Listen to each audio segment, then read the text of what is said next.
நேரங்கள்ல இந்த உலகத்தோட மிக ஆழமான ரகசியங்கள் நாம ரொம்ப கவனமா திட்டமிடும்போது வெளிப்படாது. ஆனா ஒரு சின்ன தவறுல இருந்து தற்செயலா வெளிப்படும்.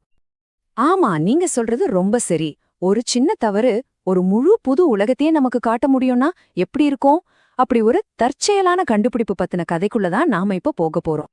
சரி வாங்க, நாம எல்லாரும் சேர்ந்து ஒரு சின்ன டைம் டிராவல் பண்ணலாம். 1895ஆம் வருஷம் ஜெர்மனியில ஒரு லேப். அந்த லேப் சுத்தி முழுக்க ஒரே இருட்டு. அங்க இருக்கவே கூடாத ஒரு இடத்துல ஒரு மங்கலான ஒளி திடீர்னு தெரியுது. அதுவும் சும்மா ஏதோ ஒரு லைட் இல்ல, ரொம்ப கட்டுப்பாடா ஒரு சோதனை நடந்துட்டு இருக்கு. அதுக்கு நடுவுல எங்கேருந்து வருதுன்னே தெரியாம ஒரு மர்மமான சிக்னல். அந்த ஒளிக்கு என்ன காரணம்னு யாருக்குமே தெரியல. இந்த கதையோட ஹீரோ ஜெர்மன் இயற்பியலாளர் வில்ஹெம் கான்ராட் ரான்சன். ஆனா இங்க சுவாரஸ்யமான விஷயம் என்னன்னா, அவர் ஒரு புது கதிர்வீச்சை கண்டுபிடிக்கணும்னு நினைக்கவே இல்ல. உண்மைதான். ரான்ஜன் அப்போ ஆராய்ச்சி செஞ்சுட்டு இருந்தது கேத்தோட் கதிர்களை பத்தி. ரொம்ப சிம்பிளா சொல்லணும்னா அது ஒரு எலக்ட்ரான் கூட்டம் மாதிரி. ஆனா இங்க நாம கவனிக்க வேண்டிய முக்கியமான விஷயம் என்னன்னா, இந்த கதிர்கள் காத்துல கொஞ்ச தூரம்தான் போகும். இதுதான் அப்போதைய அறிவியல் விதி. தன்னோட சோதனையை இன்னும் துல்லியமா செய்ய அவர் அந்த கருவியை தடிமனான கருப்பு அட்டையால முழுசா மூடி வச்சிருந்தார். நோக்கம் ஒன்னே ஒண்ணுதான், அந்த டியூப்ல இருந்து ஒரு சின்ன ஒளி கூட வெளியில வந்துடக்கூடாது. ஆனா பாருங்க, அந்த டியூபை நல்லா மூடி வச்ச பிறகும் அந்த மர்மமான ஒளி அறையோட இன்னொரு மூலையில் இருந்த ஒரு திரையில தொடர்ந்து எரிஞ்சுட்டே இருந்துச்சு. இது எப்படி சாத்தியம்? இங்கதான் அசல் சிக்கு வருது. அறிவியல் விதிப்படி கேத்தோட் கதிர்களால அவ்வளவு தூரம் போகவே முடியாது. ஆனா கண்ணு முன்னாடி அந்த ஸ்கிரீன் ஒழுந்துகிட்டு இருக்கு. அப்போ அந்த ஒளியை உண்டாக்குனது எது? இது ஒரு சாத்தியமே இல்லாத சூழ்நிலைய உருவாக்குச்சு. ரான்ஜனுக்கு ஒரே குழப்பம். ஆனா அவர் ஒரு விஞ்ஞானி இல்லையா, அதனால உடனே சோதிக்க ஆரம்பிச்சார். காகிதம், மரம்னு ஒவ்வொன்னா அந்த கதிர்களுக்கு முன்னாடி வச்சு பார்த்தார். ஆனா எதுவுமே அதை தடுக்கல. அது எல்லாத்தையும் ஊடுருவி போச்சு. அப்பதான் அவர் ஒன்னு புரிஞ்சுக்கிட்டார். நாம கண்ணுக்கு தெரியாத ஒரு புது கதிர்வீச்சை கண்டுபிடிச்சிட்டோன்னு. அது என்ன மாதிரியான கதிர்வீச்சு, அதோட தன்மை என்னன்னு அவருக்கு ஒண்ணுமே புரியல.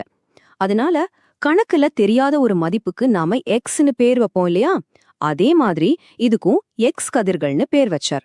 அவர் எவ்வளவு பெரிய மர்மத்தை எதிர்கொண்டார்னே இந்த பேரே சொல்லுது. ஹோஸ்ட் பி பல வாரங்கள் இப்படியே போச்சு. யார்கிட்டயும் சொல்லாம தனியாவே சோதனை செஞ்சிட்டு இருந்தார்.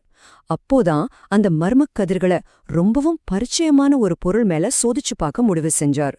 அந்த ஒரு முடிவுதான் வரலாற்றையே மாத்துச்சு. அந்த ஒளிரும் திரையில முதல் முறையா தன்னோட கையோட எலும்பு கூட்ட பார்த்தார். யோசிச்சு பாருங்க, அந்த நிமிஷம் அவருக்கு எப்படி இருந்திருக்கும்? உயிருள்ள ஒரு மனுஷனோட உடம்புக்குள்ள அவரால பார்க்க முடிஞ்சது. இந்த நம்ப முடியாத காட்சிய ஒரு நிரந்தரமான பதிவா மாத்தணும்னு நினைச்சார்.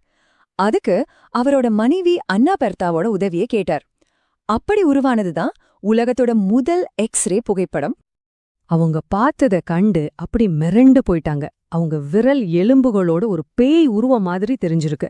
முதல் முறையா உயிருள்ள ஒருத்தரோட உடம்புக்குள்ள பாக்குறது, நம்மளோட மறைக்கப்பட்ட உள் அமைப்ப பாக்குறது, அது நிச்சயமா ஒரு திகழான அனுபவமா தான் இருந்திருக்கும்.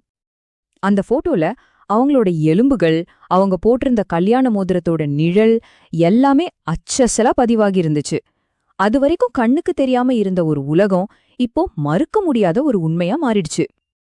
அப்போதான் எல்லாருக்கும் புரிஞ்சது, இது ஏதோ ஒரு சின்ன மர்மத்தை கண்டுபிடிச்சதோட நிக்கல, இது நம்ம உலகத்தை, ஏன் நம்ம உடம்பையே நாம பாக்குற விதத்தை தலைகீழா மாத்தி போட்ட ஒரு விஷயம்னு.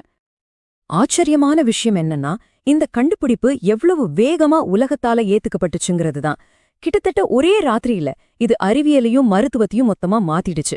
அடுத்த ஒரே வருஷத்துல முறிஞ்ச எலும்புகளை கண்டுபிடிக்க இத பயன்படுத்த ஆரம்பிச்சிட்டாங்க. இதோட பயன்பாடுகள் உலகத்தையே மாத்திடுச்சு. அறுவை சிகிச்சை இல்லாமலேயே எலும்பு முறிவு கண்டுபிடிக்க முடிஞ்சது. காயம்பட்ட வீரர்களோட உடம்புல இருக்கிற குண்டுகளை சுலபமா கண்டுபிடிக்க முடிஞ்சது. கட்டிகளா ஆரம்பத்திலேயே தெரிஞ்சுக்க முடிஞ்சது. ஒரு லேப்ல நடந்த ஒரு சின்ன தப்பு மருத்துவ உலகத்தோட விதிகளையே மாத்தி எழுதிடுச்சு. ரான்ஜனோட கதை ஒரு உதாரணம் தான். இது நம்மள ஒரு முக்கியமான கேள்வி கேட்க வைக்குது. இதே மாதிரி நம்ம கண்ணுக்கு தெரியாத இன்னும் எத்தனை உண்மைகள் அடுத்ததா நடக்க போற ஒரு சின்ன தவறுக்காக காத்துக்கிட்டு இருக்கு. நாம தேடாத நேரத்துல தான் இந்த பிரபஞ்சம் அதோட பெரிய ரகசியங்களை நமக்கு காட்டும். கண்ணுக்கு தெரியாத இந்த வடிவங்களை புரிஞ்சுக்கிற நம்ம பயணத்துல இது ஒரு கதை தான். இன்னும் நிறைய இருக்கு.